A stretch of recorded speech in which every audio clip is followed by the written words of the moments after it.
harm Israel's overall security. We think there is a better way to do it that would accomplish, as I said, what is a very legitimate national security goal of Israel's, which is to defeat the Hamas battalions that remain in Rafah. So we will continue to make that case to them. I expect that we will have other ways to do so over the coming days, but I would not want to make any predictions about what will come after that. So, Matt. last week when you guys presented your resolution at the UN, there were complaints from people who said that it delinked the ceasefire from the release of hostages. And U.S. officials were rather vociferous in saying that that is not the case. However, what you guys abstained on today does appear to delink them. Is that your understanding of? So we don't believe it delinks them. You see in the same paragraph, the resolution calling for both a ceasefire and the release of hostages. It's not the exact language that we would have put forward, obviously, because the language that we would put forward is the language that we did put forward last week, but it is language that is consistent with our policy to call for both a ceasefire and the release of hostages, and that's why we did not exercise a veto today. As I said, we did have concerns about the lack of other provisions in the resolution, but as it pertains to a ceasefire and the release of hostages, both the things that we called for were there in the resolution. The other provisions you're referring to, is there something more than just a condemnation of Hamas? That is that is our or were they plural? That is our chief objection. I'll refer to the okay, UN but the abstention means that you're okay with it. You're willing to go along with it, and so what do you expect now to happen as a result of the passage of this resolution? So I think. Do you expect that Israel is going to announce a ceasefire? I do not. And that do you expect that Hamas is going to release hostages? So I'm glad you mentioned that, because one of the things that we have objected to for some time is that most of the people that call for a ceasefire, we believe, are calling for Israel to unilaterally stop operations and not calling for Hamas to agree to a ceasefire where they would release hostages. Well, I think it goes both ways, doesn't it? It could, but but the resolution today is a non-binding resolution. But okay, so what's the point? Well, why did you abstain? Why didn't you veto? We didn't veto because we thought the language in it was consistent with something that the language as it relates to the ceasefire and release of hostage was consistent with the long-standing United States position. So you don't believe anything is going to happen as a result of the passage of this resolution? So I think that separate and apart from this resolution, we have active, ongoing negotiations to try to achieve what this resolution calls for, which is an immediate ceasefire and the release of hostages. I don't know. I can't say that this resolution is going to have any impact on those negotiations. But those negotiations are ongoing. They've been ongoing over the weekend, and they've made progress. So I don't expect you to answer this now, but to me, you just stick this in your pocket. If that's the case, what the hell is the point of the UN, or the UN Security Council? So we think it plays an important role.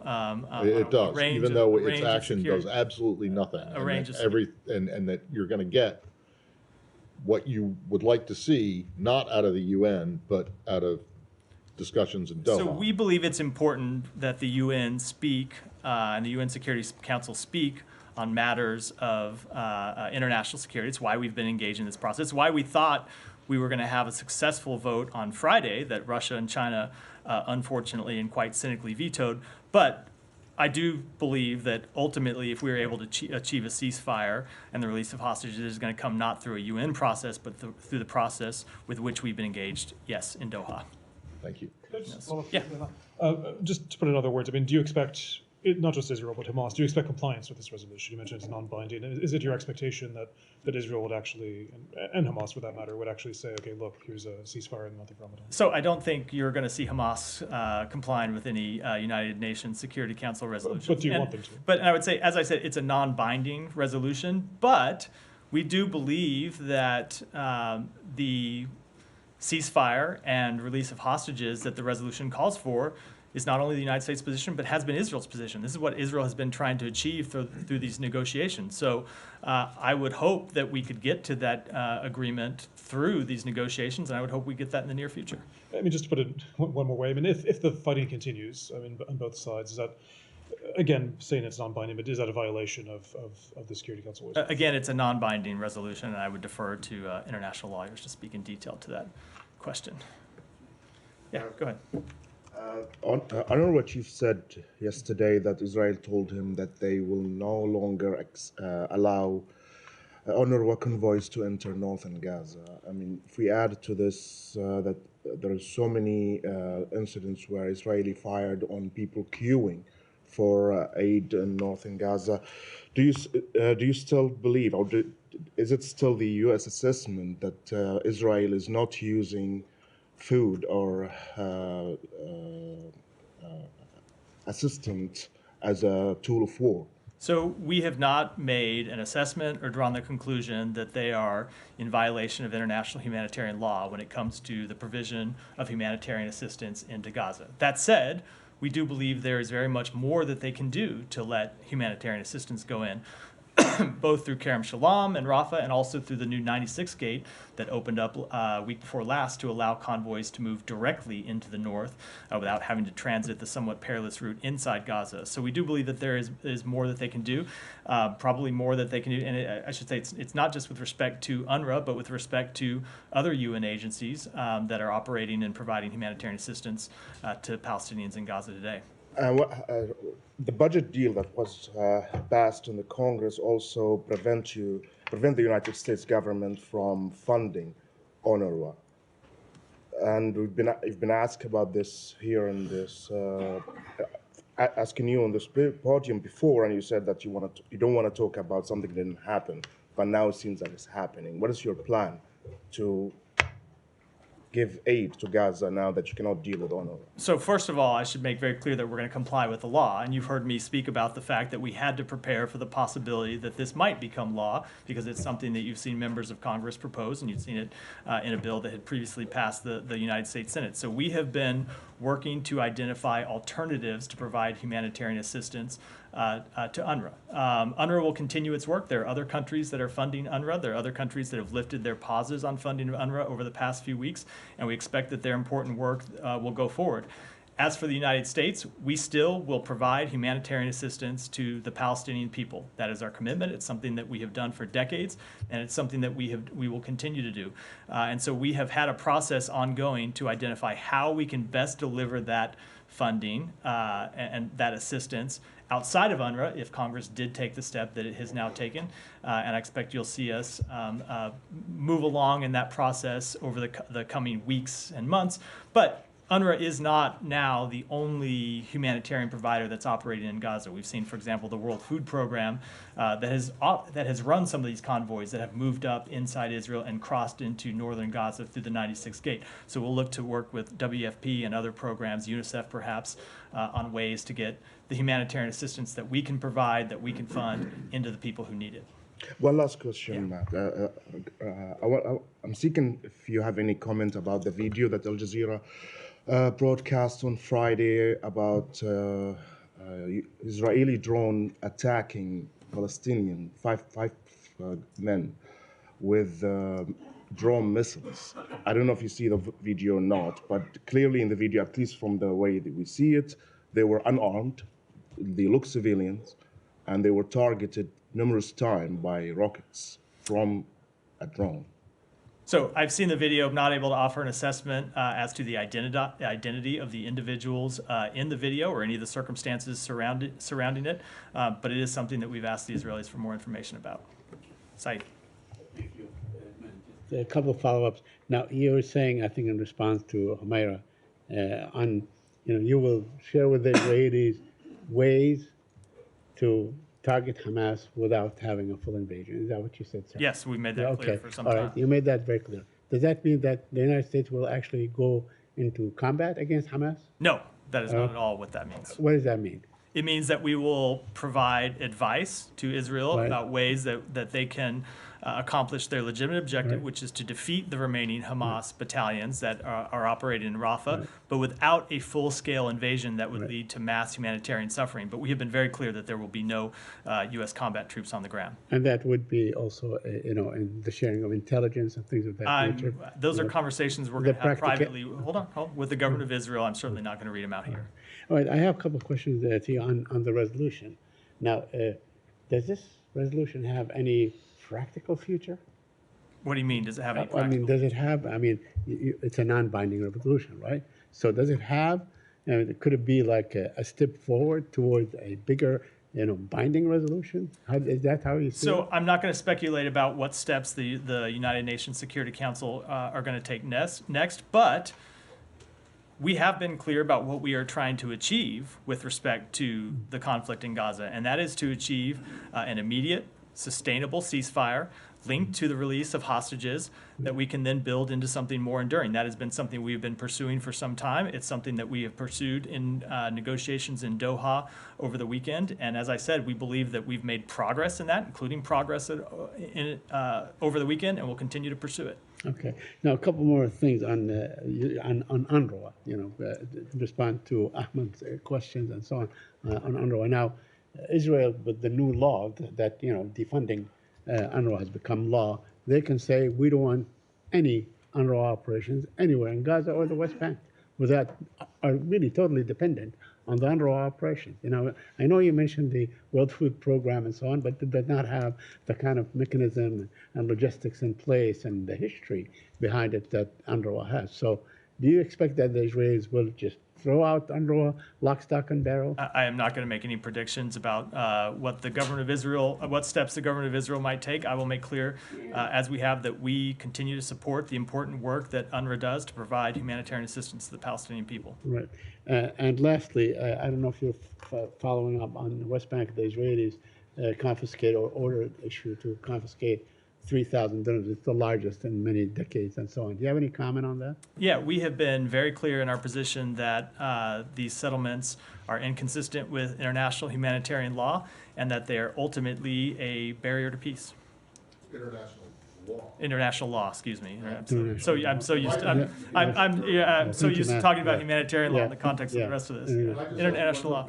Extremely briefly, did you see this report about some Israeli general saying that he had been told by a State Department official that there was incontrovertible evidence that IDF troops had raped Palestinian women? I did see that report. It is not accurate. What does that mean? My understanding of the meeting is that you had a State Department official who said in these meetings what we have said consistently publicly, which is that Israel must thoroughly and transparently investigate credible allegations of wrongdoing and ensure accountability for any abuses of violations. That's what this official said, which is what we've said publicly. You've heard me say from this podium many times. Nothing more.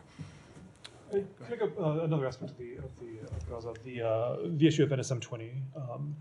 Could we discuss that in terms of what the communication has been so far with Israel? There's the deadline, of course, over the weekend. Has Israel presented assurances, if you want to call it that, and what's the U.S. response? Yeah, so there was a deadline actually yesterday for us to receive assurances from all 7 countries, not just Israel, but all 7 countries to whom the United States provides defense articles and are in active conflict. There's a separate provision of the memo that provides a separate timeline. I think it's 6 months for countries to whom we provide defense articles but are not in active conflict. But for these 7 countries, which are Colombia, Iraq, Israel, Kenya, Nigeria, Somalia, and Ukraine, we have received written assurances that are required in the memo. In each case, these assurances were made by a credible high-level official in the partner government who has the ability and authority to make decisions and commitments about the issues at the heart of the assurances. And the next step, as provided in the National Security Memorandum, is that we will be compiling a report and issuing it to Congress by May 8th. Okay, so so the credible assurances, I know you say not just Israel, but all these countries involved. I mean, obviously there's a lot of interest in Israel and a lot of what's happening in Gaza. Yeah. So it's the understanding of the United States that what Israel's doing, it's credible in terms of their assurances about U.S. weapons. Yeah, so first of all, I should be clear that these assurances are prospective, but of course our view on them is informed by our ongoing assessments of Israel's conduct in the war in Gaza. So we have had ongoing assessments about their compliance with international humanitarian law. I've spoke to them from this podium before. We have the CHURD process that is examining specific incidents. We have not found them to be in violation of international humanitarian law. either when it comes to the conduct of the war or when it comes to the provision of humanitarian assistance. So we view their assurances through that ongoing work that we have done. And I should make clear, those ongoing assessments are not something that started because of the National Security Memorandum, and they're not something that stopped because we got these assurances from Israel yesterday. They will be ongoing. When we get credible reports or credible allegations of misconduct, we look at them through the process that we have ongoing, and ultimately we will make the appropriate conclusions. And to the extent that we are able to do so in the report that's due on May 8th, they will be provided to Congress through that report. Sorry, you said all 7 countries had submitted? All 7, yeah. I mean, you yourself have discussed the civilian casualties, the civilian toll there in Gaza. So, I mean, is that consistent with it? I mean, so you think that even though there's a civilian toll, that the that the use of U.S. weapons, that there are credible assurances that have been given there, is that not inconsistent at all to say that? So they have given us assurances. I would say when it comes to finding a violation of international humanitarian law, that requires a fact-intensive analysis of relevant factors related to international humanitarian law. So you've heard me speak to this before. If you're to assess whether a particular strike is in compliance with international humanitarian law, you have to know who was the target of the strike. You have to know what steps they took to minimize civilian harm. You have to know to what extent they were successful. And so we have ongoing processes to look at those things. And those were processes that started before this memorandum was signed by the president. There were processes that were ongoing before we received these assurances, and they're processes that will continue to be ongoing. But as of yet, we have not made a conclusion that Israel is in violation of international humanitarian law. So off the back Yeah. of that, do you have this response from 11 NGOs saying that Israel is in breach of the National Security Memorandum, does that feed in at all to the US assessment? Is the US listening to NGOs that have had experience or on-ground experience in Gaza? So we welcome reports. We welcome credible information from NGOs or anyone else who has credible allegations about potential violations of international humanitarian law. And we would urge NGOs or anyone else to submit them to the United States government, to submit them to the State Department, and it's part of what we will look at in our ongoing assessments. Anything else on Gaza before I move on? Janny, I know you're asking about Gaza. Go ahead. Go ahead. I'll come back to you. Following up on the UN Security Council resolution, you said that it's non-binding, but some others are also arguing that it is binding, like several other UN Security Council resolutions. Has there been any, is there any ongoing discussion about this at the UN between the US representatives and others? And also, I remember it was last November, the UN Security Council also adopted a resolution calling for extended and urgent humanitarian pauses and corridors in Gaza, which was binding and which was rejected by Israel, like several other UN Security Council resolutions in the past. So will the US encourage Israel to comply with UN resolutions and international law if Israel is not above the law? So with respect to the first resolution, it is our interpretation of this resolution that it is non-binding. And for any detail on that, I would refer you to the office of our ambassador to the United Nations, who can, of course, speak in more detail of how we reached that conclusion. With respect to the other resolution, of course, we always expect all of our partner nations to comply with international law, and I'll leave it at that. Gaza. Go ahead, Michelle. What will the Secretary discuss this afternoon with the Israeli Defense Minister? So it will be a continuation of the discussions that we had on Friday in Israel when the Secretary met with the Israeli War Cabinet. Defense Minister Gallant was in those meetings where we talked about our concerns about Rafah. We talked about the need to increase the level of humanitarian assistance making into Gaza and make sure that that increase in assistance is sustained. And then I'm sure that the Defense Minister will have other things on his mind, and we'll have a readout of the meeting afterwards. In a video statement that he made in front of the White House, Minister Gallant has said, "We have no moral right to stop the war until we return all the abductees to their homes. Stopping the war in Gaza before a clear decision is made endangers Israel's security and may bring us closer to war from the north." So, Do you have any comments? so I haven't seen his full statement, so I'm always reluctant to respond when I see or when I have a brief quote read out to me of what may be a larger statement. But of course, we want to see all the hostages returned home. That has been something we have tried to achieve from the beginning. And of course, it was the negotiations that led to the first pause in which the United States was an active player that secured the release of over 100 hostages. And the United States has been actively engaged, including this weekend, to try to secure the release of every remaining hostage. And we will not let up on that goal. I would add, as you heard me say, that we also, I've said this 2 or 3 times already, but when you hear officials from the Israeli government say that they want to see the defeat of the Hamas battalions in Rafah and they will not stop the war before that, we also want to see the defeat of those Hamas battalions in Rafah. We share that same goal, but we think it's a false choice to say that there's not a better way to do it than smashing into Rafah in a way that would lead to an inordinate amount of human suffering. And what about when he said that any ceasefire will endanger Israel's security and may bring us closer as Israelis to war from the north?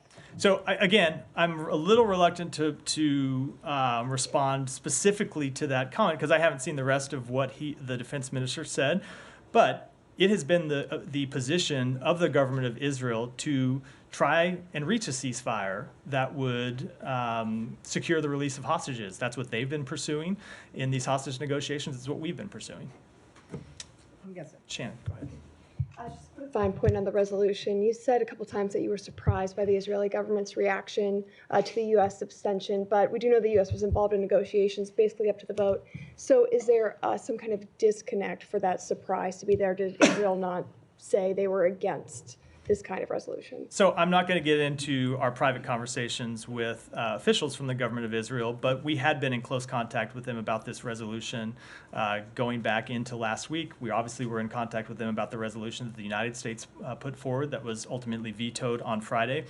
And when you kind of come down to brass tacks, the text of the resolution is something that calls for what we believe has been the government of Israel's position, which was a ceasefire and the release of hostages. So that's why we found their statement today unfortunate and a bit surprising. All right. Is this Gaza? I just want to finish it. Go ahead. And then I'll come to you next, Ryan. Yeah, go ahead. I have 2 questions on Gaza. The first question, you said to Mr. Saeed there will not be like combat or any military troops on the ground. But do you will have military advisors and intelligence advisor on border of Gaza? I would defer to the Pentagon to speak in detail about military. Okay. The second question on Palestine and the resolutions.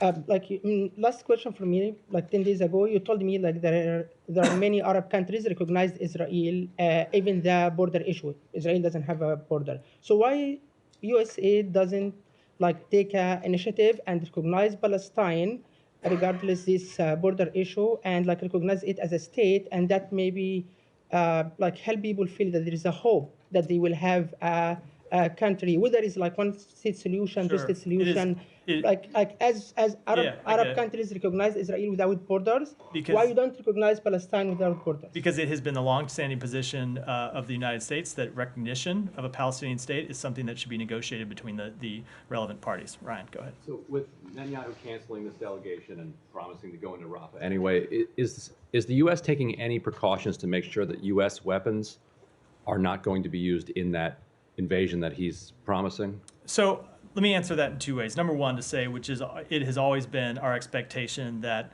United States weapons be used in full compliance with international humanitarian law. I know that's a different question than what you asked, but I think it's important to put on the record. With respect to what may happen in an ultimate invasion of Rafah, I said this a little bit in response to Humaira's question. I really don't want to get ahead of the facts. We do still expect to have discussions about this matter with the government of Israel. We believe there is a better way to do it. And beyond that, I don't want to speculate about what may happen down the road. And real quickly, I don't know if you've seen this report, but Shin Bet has sort of threatened an American citizen who posted, I think, on social media about the location of Netanyahu's son. Is that okay? Yeah, so I've seen the reports. We've not talked to the individual in question. We don't have the ability, or have not as of yet, verified on behalf of the United States government the underlying allegations. But I would say that as a general matter, the United States would oppose any effort by any foreign government attempting to intimidate any individuals in the United States from engaging in protected free speech activities. All right, wrap up. Guys, what do you want? All right, let's move on. All right, go ahead. We'll move on. On Mexico, President Lopez Obrador was interviewed over the weekend and explained some hesitancy to go after cartels at the request or at the behest of foreign governments. He called it part of his Mexico First policy. Wanted to see if you had any response to that, and then separately, a little more specific, there's some investigative reporting over the weekend that drug cartels are targeting seniors, Americans and Canadians, with timeshares and extorting them to sell, or pressuring them to sell and then extorting them with upfront fees.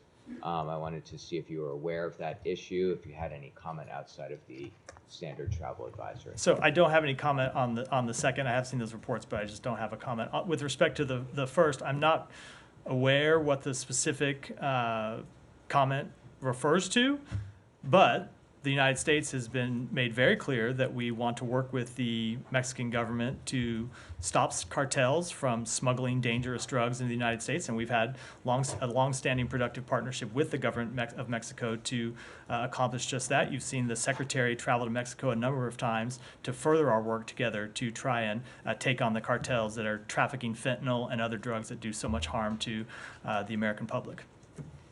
Danny. Thank you, Matt. Two questions on Russia, North Korea, and Ukraine. North Korea announced that it expected Russia to recognize it as a nuclear state. And Russia's Kremlin said that the escalation of tensions on the Korean Peninsula was due to United States deterrence power. He also said that Russia would guarantee a nuclear umbrella to North Korea. So if Russia alone guarantees North Korea's nuclear weapons, do you think North Korea will be recognized as a nuclear state? So I will say what we have said before, but that is we are committed to the complete and total denuclearization of the Korean Peninsula. And of course, we continue to remain concerned about the growing and burgeoning partnership between the Russian government and North Korea. On Ukraine, Russia used a large number of North Korean ballistic missiles against Ukraine. However, Ukraine government announced that defective North Korean-made weapons. How does the U.S. assess North Koreans' weapons? Do you have any confirms this? I don't have any particular assessment to offer from here. Go ahead, Alex. Thank you, Matt. Welcome back. A couple of questions on Russia, Ukraine. Staying on Moscow first, Friday attack.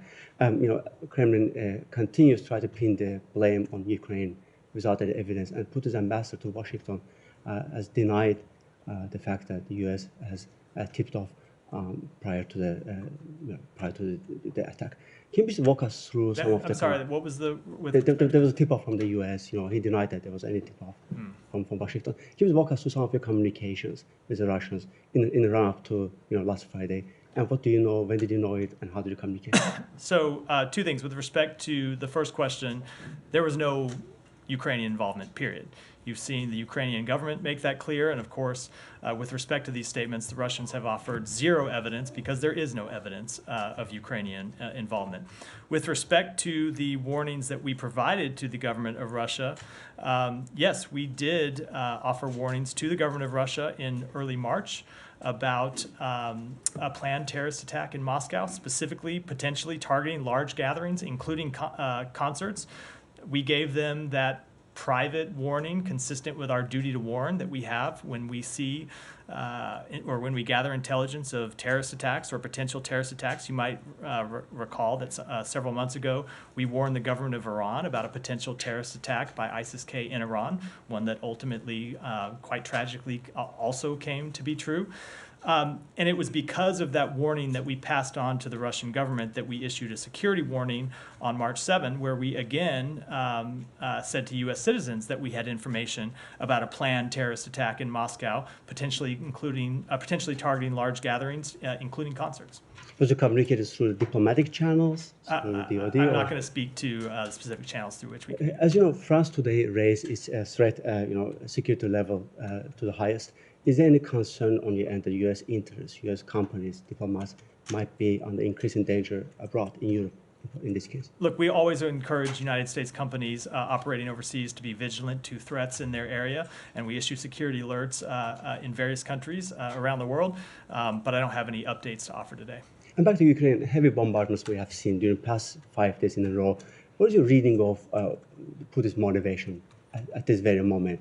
Motivation? Is it maybe because he's encouraged by the fact that Ukraine has a shortage of air defense? Look, I think Vladimir Putin's motives have not changed. He wants to conquer Ukraine and subjugate the Ukrainian people. He's made very clear that his motivations haven't changed, and you've seen him publicly reference just in the past 10 days or so that he has no interest in negotiating with Ukraine right now because he's seen the ammunitions shortages that they are suffering. So from the perspective of this administration, it only highlights the need for the United States Congress to pass the president's supplemental funding request and provide Ukraine with the weapons it needs to defend itself against Russia's aggression. Okay, one more if you want. Let me go. That's 3, Alex, and we've gone around a lot. Please come back to me if you. I'm not making any promises.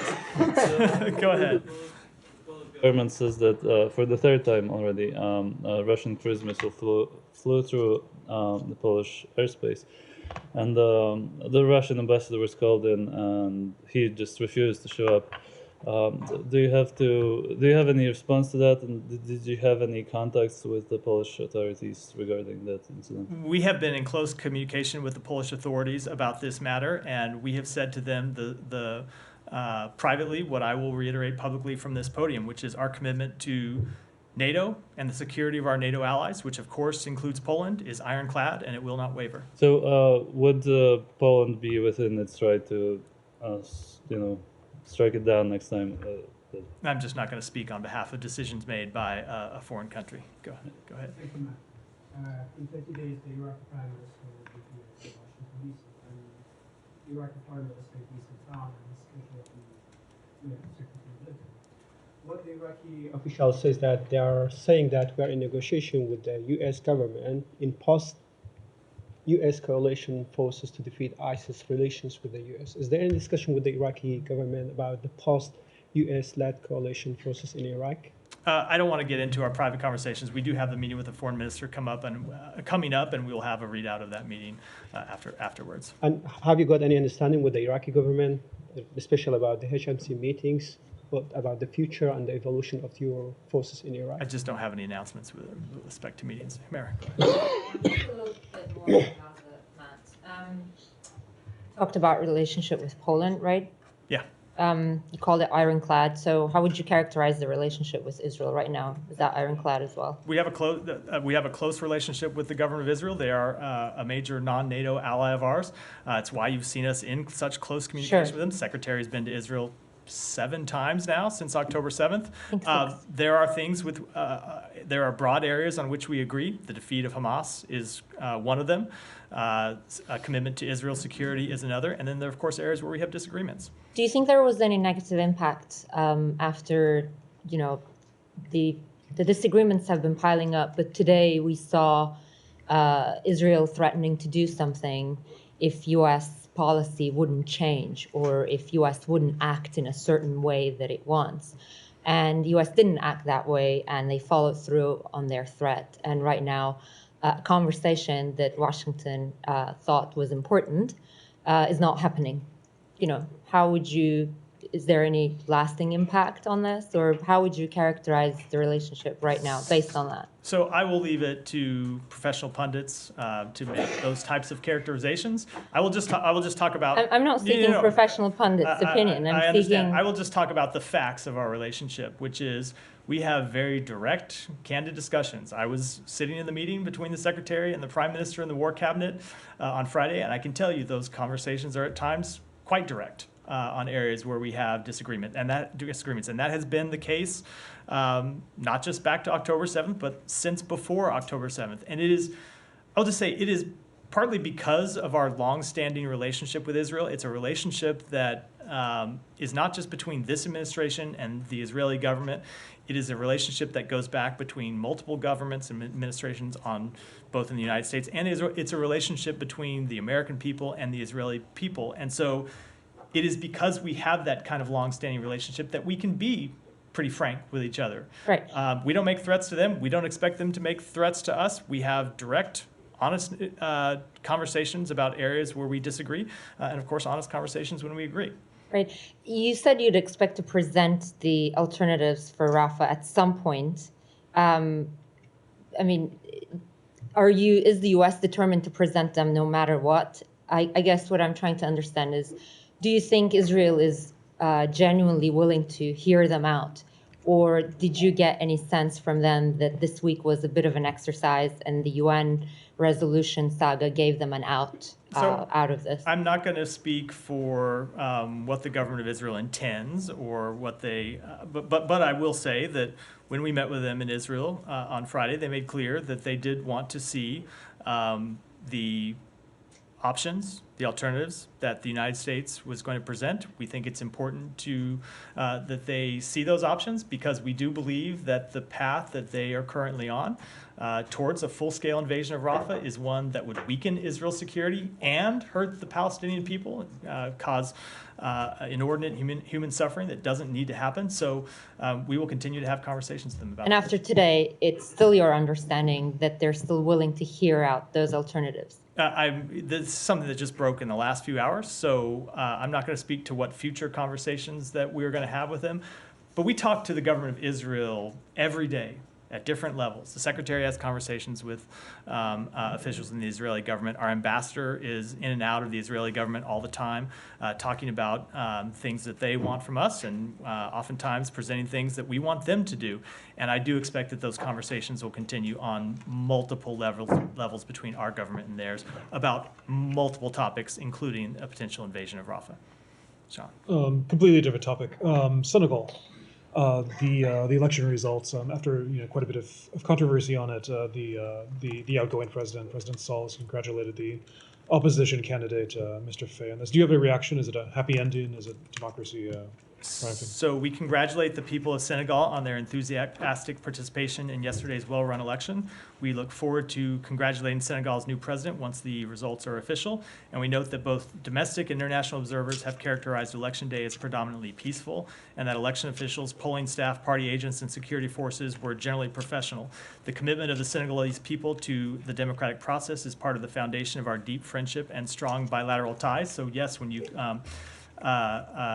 asked the question about are we pleased with how this has proceeded. Look, you had several months ago, 6 weeks, I don't remember the exact timing, potential suspension of elections. We made very clear that we wanted to see elections take place as soon as possible. And you saw ultimately the courts in Senegal make that clear, and we're pleased that those elections have proceeded. Nick, I call on you with some trepidation. Whenever someone leaves the room and then comes back to ask a question, I get worried what's coming at me. But go ahead. I hope I don't regret this. This is on Afghanistan, and it's a little old. There's a SIGAR report that said of the $2.9 billion that the UN has provided to Afghanistan since the U.S. withdrawal there, some of that, including U.S. taxpayer money, has gone into Taliban-controlled banks. Are you familiar with that report and what's being done to prevent stuff like that from happening? So let me take that question and get back with you. I've seen the report. I'm sure there's more we have to say about it, but let me just take it back and get you a complete answer. Go ahead. Yeah. Thank you very much. In light of the Moscow attack, does the United States have any plans to boost security cooperation with Moscow? No, obviously, I think. So when it comes to the attack, a few things. Number one, you saw the secretary in a statement that he issued on Saturday express his deep condolences on behalf of the United States to the loss of life and the suffering by the Russian people. Number two, if we have intelligence in the future, like the intelligence we had with respect to this attack, we will of course make it available to the Russian government because we don't want to see terrorist attacks be successful anywhere in the world. We don't want to see the Russian people suffer. We have never had any quarrel with the Russian people. So we will of course provide, if we have intelligence information about potential attacks, we will provide that information to the Russian government, just as we provided to the government of Iran, a country with which we have deep, lasting disagreements because we don't want to see the people of Iran suffer. And just like as our quarrel is not with the Russian people, our quarrel is not with the Iranian people. Hold on, I'm still answering another question. But that said, obviously we are not going to boost our security or boost any security agreements or start any security agreements with the government of Russia, a government that we have seen invade one of its neighbors unprovoked, kill thousands and thousands of people for no reason at all except to pursue the personal conquest objectives of the Russian president. So no, we will not be taking that step. One more? Yeah, one more. As you probably know, Vladimir Zelensky's presidential term expires on May 20th, and there is no election on the horizon. Will Zelensky still be the legitimate president of Ukraine for you past May 20th? So ultimately, these are questions for the Ukrainian people to decide. We want to see presidential elections and all elections in Ukraine, but we recognize that it's a difficult thing to conduct in the middle of the war. This isn't a question that's unique to Ukraine. It's a question that pertains to any country that has in the middle of a war, especially when you don't just have the question of soldiers on the front lines being able to vote. You have the question of how you deal with these occupied territories where the Russian military is occupying Ukrainian land and would prevent Ukrainian citizens from making their voices heard in the election. So it's a very difficult issue to work through, and ultimately it's a decision for the Ukrainian people to make. Go ahead. No. Thank you. Thank you. There is a fear among Palestinians that the new planned seaport will be built by U.S. Army, will be used as a U.S. military base, and also will be used to displace Palestinians from Gaza to other countries, and also indicate that Rafah will be attacked because the aid, it's much easier to bring it through the Egyptian borders, not from the port. So two things. One, with respect to the pier that the U.S. military is constructing, it is for one purpose and one purpose only, and that is to facilitate the delivery of humanitarian assistance. It is not to displace the Palestinian people. It is not to facilitate the arrival of U.S. troops in Gaza. The president has made clear that there will not be U.S. troops deployed to Gaza. It is just to deliver much-needed humanitarian assistance.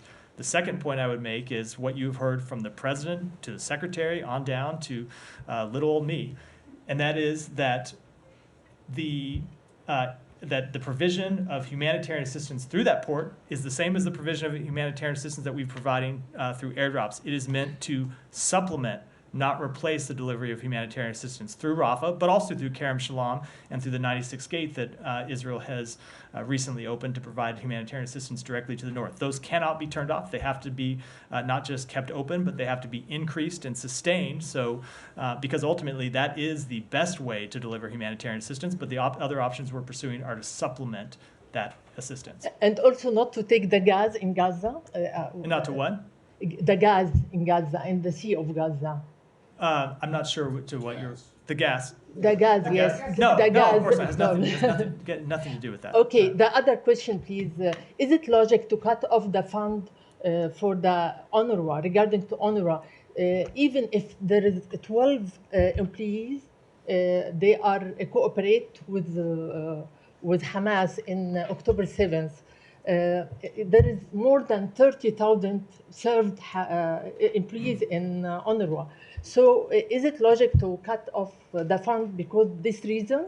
Unless there is another reason to get rid of UNRWA and to release or to get rid of the refugees issues? So we have made clear that we support the work that UNRWA does. We paused our funding because of the very serious allegations that UNRWA found credible. It's not just that Israel found them credible, it's that UNRWA did.